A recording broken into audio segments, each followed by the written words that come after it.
Bem-vindo a mais uma aula. É um prazer ter você do outro lado. Continuamos a falar de aparelho locomotor e para este vídeo temos como tema articulações da coluna vertebral. Eu sou a Dr. Milton Freire e darei agora início à nossa aula. Bom, quando nos referimos às articulações da coluna vertebral, precisamos ter em mente duas coisas. Bem, em primeiro lugar, existem aquelas articulações intrínsecas da coluna vertebral, que são realizadas entre os ossos que constituem a mesma coluna vertebral. Por exemplo, aqui as vértebras cervicais, as torácicas, as lombares, o sacro e o cóccix. Essas são articulações intrínsecas da coluna vertebral. Em segundo lugar, existem as articulações extrínsecas, em que participam um osso da coluna vertebral e um não pertencente à coluna vertebral. Como podemos ver aqui, o atlas unido ao osso occipital, que é um osso da cabeça, logo, isto é uma articulação extrínseca. Temos aqui as articulações entre as vértebras torácicas e as costelas, também são articulações extrínsecas. E temos aqui a articulação entre o sacro e o osso ilíaco, também chamado de osso coxal. Esses três são exemplos de articulações extrínsecas e não serão estudadas aqui nesta aula. Quando tivermos que falar de cada uma dessas regiões, abordaremos então essas articulações. Para hoje nos toca as articulações intrínsecas. Vamos então dar sequência.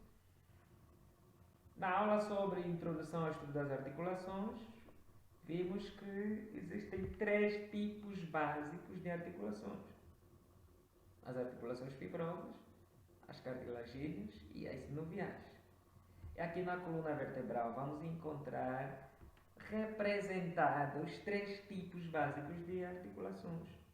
Bom, quanto às articulações fibrosas, nós temos aqui aquelas que são tidas ou consideradas como articulações fibrosas do tipo sindesmose por ligamento.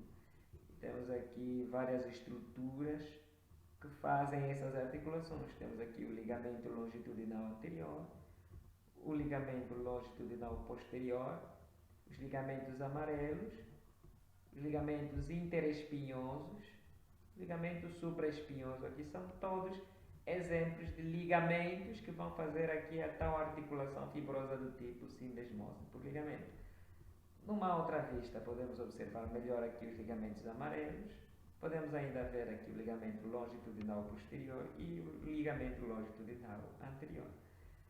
Se observarmos com cuidado, vamos poder observar aqui este comportamento do ligamento longitudinal anterior que, no sentido crânio-caudal, ou seja, de cima para baixo, ele vai alargando-se e vai tornando mais largo. Agora, este ligamento é muito mais espesso e denso na região torácica. O mesmo acontece com o ligamento longitudinal posterior, é mais denso na região torácica do que na cervical, na lombar ou na sacrococcígea. Então temos assim estudado as articulações fibrosas da coluna vertebral. Aqui temos agora as articulações cartilagíneas. Podemos observar aqui estas cartilagens, que recebem o nome de discos intervertebrais. Estes aqui. Bom, esses discos, estruturalmente, são fibrocartilagens. E nós estudamos lá na aula sobre introdução às articulações, que quando é uma fibrocartilagem a unir peças ósseas, esta articulação recebe o nome de sínfise. E que também essas sínfises, do ponto de vista de localização, têm um comportamento típico, que localizam-se na linha mediana do corpo, ou na linha média do corpo, também podemos assim dizer. E é o exemplo aqui destas articulações entre os corpos vertebrais, que o tecido de união é aqui esta fibrocartilagem, ou seja, a cartilagem fibrosa, aqui, constitui os discos intervertebrais. Agora, nesta outra imagem, estamos a observar a estrutura do disco intervertebral. Podemos ver aqui na periferia, ela é constituída por uma porção que nós chamamos anel fibroso, E aqui no centro é constituído por uma outra estrutura que recebe o nome de núcleo pulposo. Temos agora as articulações sinoviais da coluna vertebral. Vamos estudar o primeiro tipo de articulação sinovial aqui na coluna vertebral, que são as articulações entre os processos articulares. Temos dois processos articulares superiores e dois inferiores, um de cada lado. Bom, se prestarmos atenção, vamos às várias formas de classificar as articulações sinoviais. Isso também estudamos lá na aula sobre introdução às articulações. Aqui, do ponto de vista de critérios, vamos colocar ou exercitar todos os critérios que aprendemos e vamos agora aplicar aqui no contexto das articulações entre os processos articulares. Começamos assim num critério que é quanto ao número de superfícies articulares. Cada articulação vai possuir apenas duas superfícies articulares, que são o processo articular inferior da vértebra superior e o processo articular superior da vértebra inferior. Estes vão constituir aqui a tal articulação entre os processos articulares. Bom, a chamada articulação interarticular. Bom, este é um critério que vamos então, por ter apenas duas superfícies articulares, classificar essa articulação como simples. Agora, um outro critério é quanto à presença de fibrocartilagem intraarticular. Como esta articulação não possui nem disco e nem menisco, então é classificada como não complexa. Um outro critério é quanto à interdependência funcional. Podemos ver que essas articulações são simétricas porque existem de um lado e do outro. E quando a articulação de um lado move, obrigatoriamente a articulação do lado contralateral também move. Logo, elas são tidas como combinadas por causa desse comportamento. Um outro critério é quanto à forma das superfícies articulares. Podemos olhar aqui e chegar à conclusão que, quanto à forma das superfícies articulares, essas articulações são classificadas como planas. Bom, este critério nos ajuda a perceber o próximo critério, que é quanto ao número de eixos em que a articulação realiza os seus movimentos. E podemos relembrar o que já vimos na aula passada, que as articulações do tipo plana são poliaxiais e realizam os seus movimentos em torno dos três eixos, que são o eixo sagital, o eixo coronal e o eixo vertical, que também é chamado de eixo longitudinal. Bom, e assim estudamos o primeiro tipo de articulação sinovial da coluna vertebral. Vamos agora estudar um tipo específico, que é a articulação atlanto-axial mediana, porque existe atlanto-axial lateral, que é também, que entra no critério de classificação daquelas que já estudamos, entre os processos articulares. Embora o atlas aqui não tenha processos e sim faces articulares, mas as características dessas articulações são as mesmas que já estudamos. Agora, esta aqui, atlanto-axial mediana, que é feita entre o dente do áxis e aqui a porção posterior do arco anterior do atlas, que tem aqui a fóvea ou a faceta articular para o dente do áxis. Esta articulação, primeiro, é que ela não é simétrica, ou seja, é única. Então, começamos aqui já a encontrar as diferenças. E quanto ao número de superfícies articulares, aqui nós não temos só duas superfícies articulares. Temos a fóvea ou a faceta articular para o dente do áxis, que existe aqui na face posterior do arco anterior do atlas. Temos o próprio processo odontoide ou dente do áxis. E temos aqui o ligamento transverso do atlas. São três superfícies articulares que constituem essa articulação. Logo, quanto ao número de superfícies articulares, essa articulação é tida ou considerada como articulação composta, porque tem mais de duas superfícies articulares.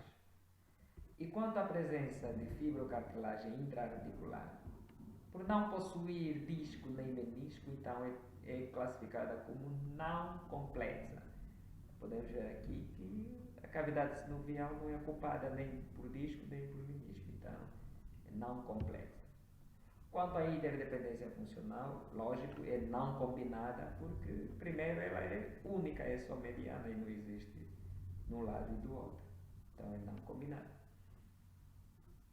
E quanto à forma da superfície articular, esta articulação, podemos ver que aqui o dente do áxis dá uma conformação de cilindro a essa articulação, logo ela é classificada como cilíndrica ou cilindroide. E se é cilíndrica ou cilindroide? Também é só recordar o que já vimos na aula passada aqui. Essas articulações cilíndricas ou cilindroides são monoaxiais e realizam os seus movimentos em torno do eixo vertical. Isso nos ajuda ainda a entender que o tipo de movimento que esta articulação realiza é simplesmente um movimento de rotação. Rotação para um lado e rotação para o outro lado. E assim também temos estudados a articulação, o outro tipo de articulação sinovial da coluna vertebral, que é a articulação atlantoaxial, que se dá entre o atlas e o processo odontoide do áxis. Aqui esses são ligamentos que reforçam essa articulação. Temos aqui o ligamento alar do dente do áxis e temos também o ligamento apical ou ligamento do ápice do dente do áxis, que vão simplesmente fixar este osso que é o áxis aqui no osso da base do crânio, que é o osso occipital.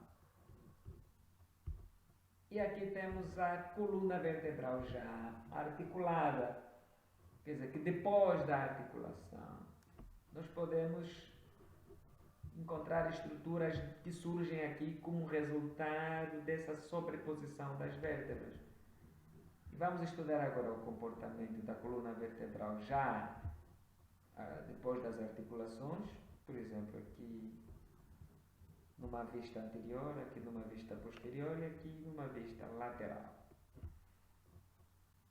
Primeiro vamos colocar em evidência aquelas estruturas que vão aparecer como resultado das articulações. Por exemplo, a sobreposição das lâminas vai originar o que nós chamamos de goteira vertebral.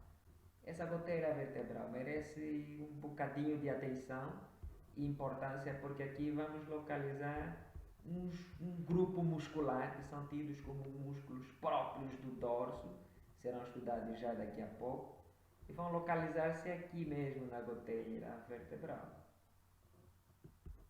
Uma outra estrutura que surge como resultado desta articulação das vértebras são esses forames, os forames intervertebrais ou forames conjugais, que são resultado daquela união ou sobreposição dos pedículos e suas incisuras, que as incisuras vão fazer com que essas estruturas aqui apareçam como forame.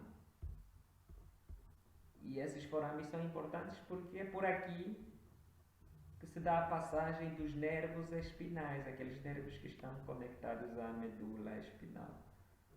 Os forames vertebrais dão origem ao canal vertebral, que é aí onde se vai localizar então a própria medula espinal.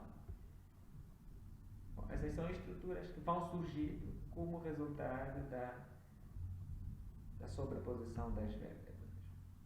Podemos agora também entender que depois desta articulação das vértebras, vão existir estruturas aqui nas vértebras típicas que terão correspondência no sacro. Por exemplo, os processos espinhosos a nível do sacro vão corresponder à quista sagrada mediana. A goteira vertebral a nível do sacro vai corresponder à goteira sagrada, a goteira sacral. Os processos articulares a nível do sacro vão corresponder à crista sagrada intermédia, e os processos transversos a nível do sacro vão corresponder à crista sagrada lateral. E podemos ainda observar aqui que os discos intervertebrais a nível do sacro vão corresponder aqui às linhas sagradas ou linhas sacrais. E aqui a região promontorial vai corresponder aos corpos, juntamente com esta parte aqui que nós chamamos de região interlinhas, que são os espaços que estão entre as linhas sagradas. Então vão corresponder aqui aos corpos vertebrais. Bom, o último assunto que temos aqui nesta imagem, as imagens falam mais do que 1000 palavras, estamos a comprovar isto. Aqui essa imagem também nos transmite uma mensagem importante. Podemos ver que esta coluna vertebral apresenta curvaturas quando vista de forma lateral. E tem curvaturas cuja concavidade está orientada anteriormente e outras cuja concavidade está orientada posteriormente. Estas nós chamamos de curvaturas primárias porque já são de nascença, nós já nascemos com essas curvaturas, que são as cifoses, recebem o nome de cifoses, são as curvaturas primárias. O que lhes caracteriza é que elas têm a concavidade voltada para diante, isto quer dizer que a convexidade está voltada para trás.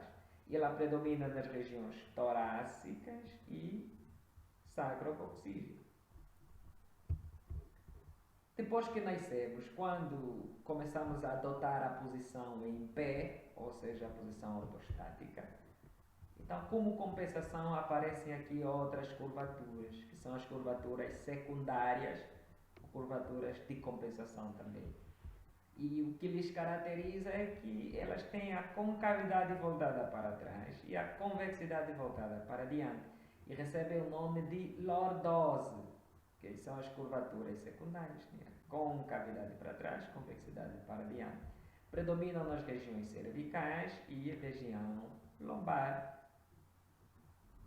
Bom, e assim temos então estudado aqui as curvaturas da coluna vertebral. Há um recurso aqui que nos ajuda a não esquecer. Por exemplo, aqui a região lombar, a curvatura chama-se lordose. Lombar, lordose, LL. Então eu parto por aqui, LL. Eu já sei que lombar é lordose. Então a curvatura existente aqui na região lombar é uma lordose. E eu sei que isto é intercalado. Quer dizer que acima da região lombar, que é a torácica, vai ser cifose. E depois da torácica vai aparecer a outra lordose, que é a região cervical. E o que está depois da lordose também tem que ser uma cifose, porque é intercalado. Então, este recurso aqui me ajuda a nunca mais esquecer que estas curvaturas são lordose, a região lombar e cervical. As curvaturas da região torácica e sacrococcígeo são cifoses. Temos então chegado ao final desta aula. Esperamos que essa aula ajude você. Estamos juntos até o próximo vídeo. Mais do que ciência, anatomia é arte.